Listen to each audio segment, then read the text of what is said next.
Good morning, boys and girls. How are you today? It's nice to see some of you in church. I surely have missed all of you during this pandemic. We're all praying that things will be back to normal really soon and we can see each other again. Today I'm going to read you the story of Nehemiah. So here we go. In Babylon lived a Jew named Nehemiah. As the king's cupbearer, he was a very important person. When he served the king, he had to be sure to be cheerful and happy, for the king did not want any long faces around him. That wasn't difficult for Nehemiah because he was a cheerful man. Never had he shown the king a sad face. One day, however, it was very hard for him to do his work happily.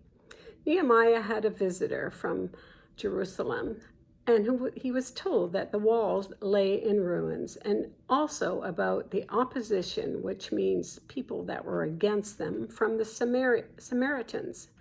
This news made Nehemiah very unhappy, and he could no longer eat or sleep.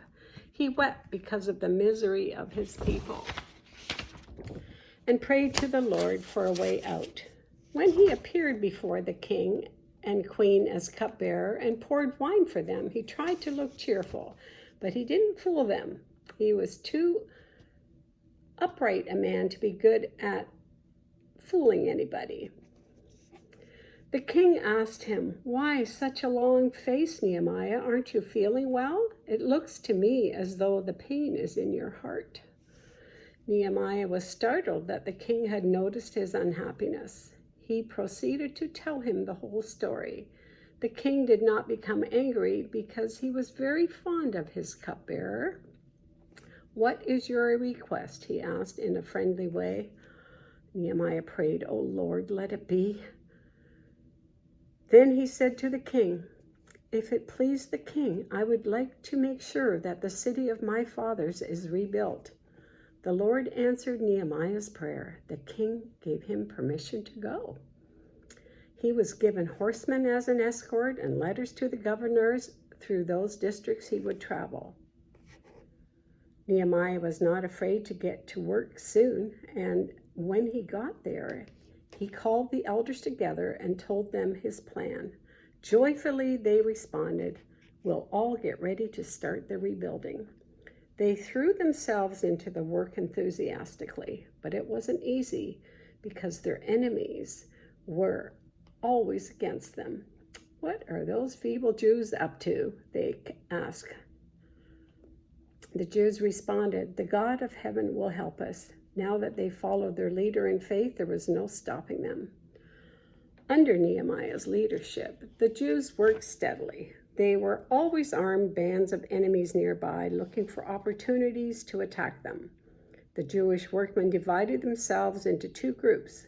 One half worked while the other half stood guard.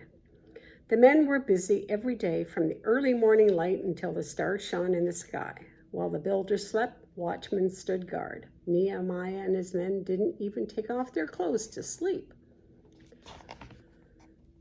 The work on Jerusalem's walls continued. The walls grew higher and thicker. The enemies saw to their amazement that the Jews would succeed. They tried a new approach. Perhaps the enemies could get rid of Nehemiah. "Come with us," they said. "We want to have a talk with you." He knew that they meant to kill him, so he did not go with them. "I'm much too busy," he answered.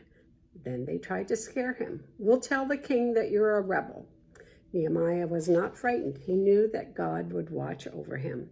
Finally, despite all the difficulties, the great project was completed, much to the amazement of the Jews' enemies. A great feast was held, and the people renewed their promise with God.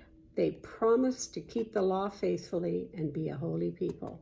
Jerusalem was now a strong, beautiful city built in the hills of Judah, just as it used to be. This is the end of the story. I hope you enjoyed it.